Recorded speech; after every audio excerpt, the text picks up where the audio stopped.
I think riots are here to stay. The ills of this country are great. They stem from the economic situation, from the mismanagement of government, but from the alienation of youth. Now that is the root cause. So I come to speak of a society that is sick. We must act, we must change, and we must do so now. Over that period, from 1970 to 1972, the image of Marcos plunged. Constitutionally, he could only hold 2 terms. But even if he could run in 1973, there was really no way he could win. As of the 21st of this month, I signed Proclamation number 1081, placing the entire Philippines under martial law. He informed the family, very formally, and he called the little children. He said, the time has come. What we have to offer for the survival of our country is not only life, but more than that, honor. Because people will suspect or might say, oh, he just proclaimed martial law to extend his stay and extend his stay in power. No, it was the risk of his honor and his reputation, because he was so democratically committed. Marcos abolished both houses of Congress and placed the courts under his control, closed down all radio and television stations and all newspapers. When Marcos declared martial law, it was the greatest time that I can remember in this country. Everybody had discipline, everybody followed what they were told to do. Marcos wants to stay in power as long as he can. And they did succeed. They were there for 18 years.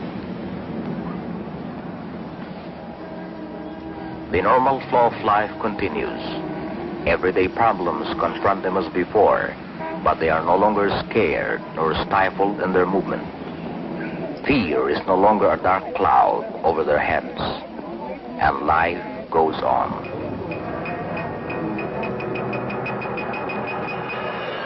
Marcos had the fetish for the number 7 and multiples of 7. Martial law actually was declared in September 23. He changed it to September 21 because he was scared of any number that wasn't a multiple of 7. It was a beautiful afternoon in December. It was December 7.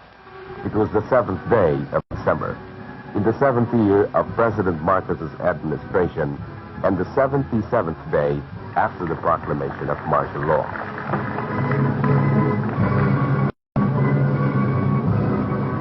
We are gathered here this afternoon to celebrate beauty and cleanliness.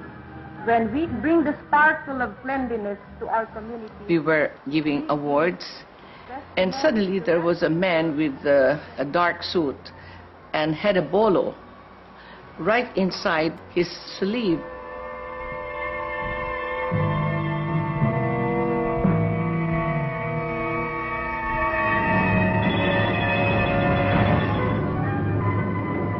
That fraction of a second, oh God, I said, if there's somebody who's going to kill me, why do they have to, Lord, why is it to be a bolo that is so ugly? It should have been such I wish they put some kind of a yellow ribbon or some kind of a nice thing with this kind of an ugly instrument. Why such an ugly instrument to kill me? I said. Anyway, I was still joking at that point. In fact, when this man was hitting me with this bolo, I looked around. I said, I wonder whom he is about to kill. Little did I know that it was going to me. He came in and closer until, it's me.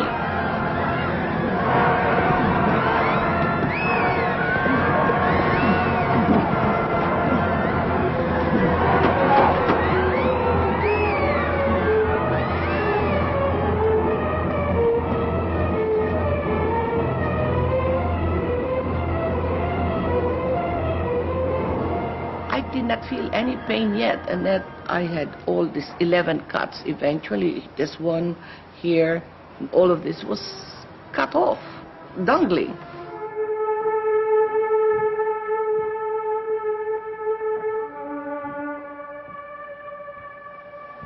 I was going to have plastic surgery so that the scars would not show. And Marcos said, no, don't touch it.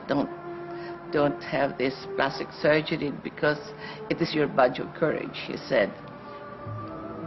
There was absolutely no reason why I could have escaped that assassin.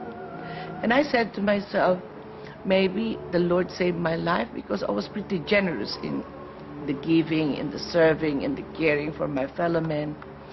And so from then on, I said to myself, since the Lord had given me a second chance, I'm not only going to be excessively giving and serving and caring and extravagantly doing things for others, but I'm going to be selfless. I'll give it all.